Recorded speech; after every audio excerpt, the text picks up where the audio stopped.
beberapa hal. Pertama, ya kemarin itu kan sudah keputusan selai ya, lalu juga bahkan KPU sudah mengklaim sepertinya sulit bagi P3 untuk lolos. Nah itu mungkin dari tim hukum, sebenarnya apa penyebab dari dalil itu nggak dikabulkan? Karena kan beberapa misalnya kayak Jawa Timur, mahkamah itu menilai tidak mendapati ada kejelasan detail mengenai lokasi tempat terjadi peralihan suara, kapan waktunya gitu. Apakah itu bisa sebenarnya punya bukti yang cukup kuat bagi P3 untuk itu? Lalu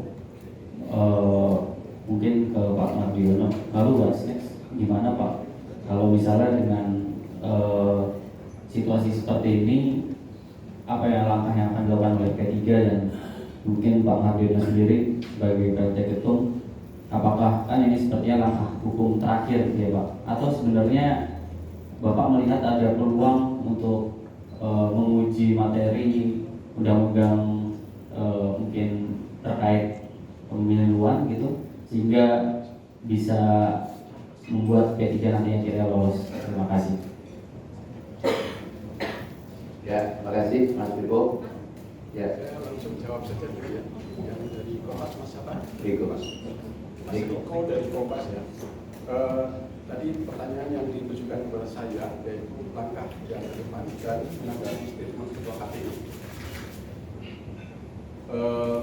Setiap upaya belum berakhir karena ruang hukum dalam demokrasi kita itu luas sekali, jadi tidak dibatasi oleh KPU. Ya.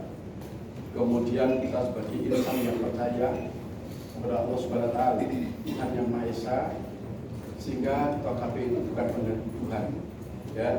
Yang menurut saya tidak bisa kemudian menentukan segalanya.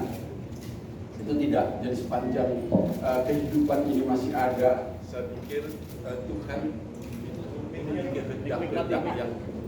memiliki kehendak yang mungkin kita tidak ketahui. Itulah dalam nafas-nafas kehidupan, termasuk kehidupan berbangsa dan bernegara. Jadi saya tidak sepakat kalau kemudian seseorang itu dengan kekuasaan apapun, ya, kemudian menutup pintu-pintu, ya, yang menjadi hak asasi kehidupan manusia, yang itu dijaga bukan hanya oleh konstitusi, tetapi juga dijaga oleh Allah Subhanahu wa Ta'ala. Bahwa kita insan yang dihidupkan oleh Allah itu diberi hak leluasa untuk menjalankan kehidupannya, tentu dengan tatanan-tatanan sebagaimana yang sudah ditentukan. Jadi sekali lagi, ya, upaya itu belum terbentuk baik secara hukum, ya, atau secara politik. Banyak sekali, ya, ruang-ruang warga negara Indonesia, karena kita sudah memilih menjadi negara demokrasi itu, maka keindahan dan kenikmatan dalam berdemokrasi itu karena ruang itulah yang tidak pernah dibatasi, termasuk di dalamnya adalah tatanan-tatanan dalam kehidupan hukum. Ya, hukum juga tidak membatasi, kemudian setelah selesai di Mahkamah Konstitusi itu kemudian sudah finish, itu adalah tidak.